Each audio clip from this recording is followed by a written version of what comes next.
দেশের তরুণ সমাজ আজ নানা সংকটে। অন্যদিকে পর্যাপ্ত খেলার মাঠের অভাব, যা তরুণদের বিপদগামী হওয়ায় ঝুঁকি বাড়াচ্ছে। এমন পরিস্থিতিতে নির্বাচনী প্রচারে এসব বিষয়ে মন্তব্য করেছেন জামায়াতে ইসলামীর আমির ডক্টর শফিকুর রহমান। এক বক্তব্যে তিনি বলেন, বেকার ভাতা চালু করা হলে তা বেকার তৈরির কারখানায় পরিণত হতে পারে।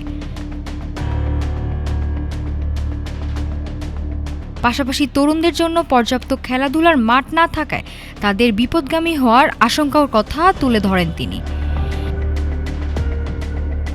বিশেষজ্ঞদের মতে, কর্মসংস্থানের অভাব এবং বিনোদন ও খেলাধুলার সুযোগ কমে যাওয়ায় তরুণদের মধ্যে হতাশা বাড়ছে। এতে সামাজিক অপরাধ ও বিপদগামিতার ঝুঁকিও বাড়তে পারে। আসন্ন জাতীয় নির্বাচন সামনে রেখে তরুণ সমাজের ভবিষ্যৎ, কর্মসংস্থান এবং সামাজিক উন্নয়ন নিয়ে রাজনৈতিক দলগুলোর প্রতিশ্রুতি এখন আলোচনার কেন্দ্রে। তরুণরাই দেশের ভবিষ্যৎ, তাদের সঠিক পথে এগিয়ে নিতে কার্যকর পরিকল্পনা ও সুযোগ তৈরি করাই এখন সময়ের দাবি। নাফিসা সামিয়া, ঢাকা টুডে।